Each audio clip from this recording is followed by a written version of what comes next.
Music মারাত্মক সেহেরের একটা মাধ্যম।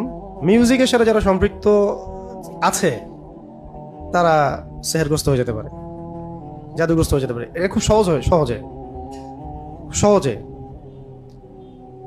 আর যারা এমন হয় যে মিউজিক ছেড়ে দিয়েছে, একসময় হয়তো কেউ শুনতো বা জড়িত ছিল, ছেড়ে দিয়েছে, তারাও অনেক সময় ভুক্তভোগী হয়। এটা হচ্ছে শয়তানের মাধ্যম মানুষকে পাওয়ার, বাগে পাওয়ার। নেশা একটা হচ্ছে মাদক, নেশাদার দ্রব্যের সাথে যারা সম্পৃক্ত সেহেরগ্রস্ত হয়ে যাবে সহজে, জাদুগ্রস্ত হয়ে যেতে পারে। তো ডক্টরের কাছে গেলে বলবে মানসিক সমস্যা, মানসিক সমস্যা না, এটা সেহের আইন হাসাদ হয়েছে। ওই সেহের আইন হাসাদের মধ্য দিয়েই মানসিকভাবে সে ভারসাম্যহীন হয়ে গেছে। এগুলো মেয়েদের মধ্যে আরো অনেক বেশি লাগে। চলাফেরা বাইরে করলে, অসুস্থ অবস্থায় থাকলে, নাপাক অবস্থায় থাকলে, এই সময়গুলোতে মনে হয় যেন ইবলিসের দলবল ওদেরকে উপর আসার করে, পুরো ভারসাম্যহীন আচরণ করা শুরু করে এই সময়গুলোতে। এগুলো খুবই কেয়ারফুল থাকার বিষয়। যদিও আসলে এগুলোতে আমি ব্যক্তিগতভাবে এত বেশি কেয়ারফুল কখনোই ছিলাম না, এখন যতটা কেয়ারফুল আমি। এর আগেও বহুবার আমি এসবের শিকার হয়েছি। শারীরিক নির্যাতন, মানসিক নির্যাতন, রাষ্ট্রীয় রোষানল, অনেক কিছুই হয়েছে। কিন্তু সেহের আইন হাসাদ এগুলো যে এত ক্ষতিকর, সেটা আমার ধারণাও ছিল না কখন।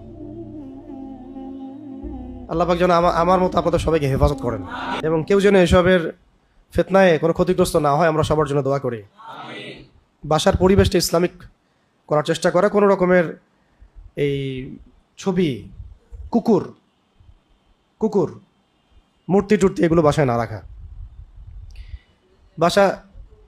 হ্যাঁ, এগুলাও না রাখা। সাফসুতরা রাখতে হবে সাফসুতরা। বাসায় জিন চালান করে দেয় মানুষ বাসায় জিন চালান করে দেয় অনেক সময়।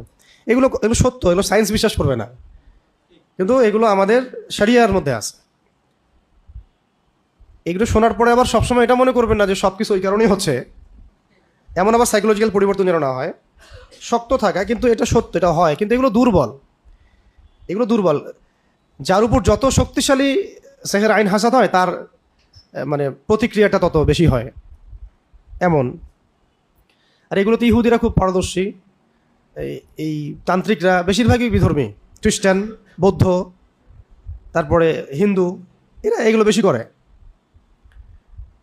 হ্যাঁ, এগুলো করে বেশি ওরা। আর এগুলোর ইফেক্টেড হয়ে যদি কেউ ডক্টরের কাছেও যায়, ডক্টর 3টা প্রশ্ন করে তারপরে ওকে অ্যান্টি ডিপ্রেশন একটা ওষুধ দিয়ে দিবে। মানসিক সমস্যা, আসলে ওই সমস্যার সলিউশন কি? সলিউশন তারা দিতে পারবে না এইভাবে। সলিউশন এখন দিতে কোরআন। সলিউশন কি? কোরআন, এইটাই সলিউশন।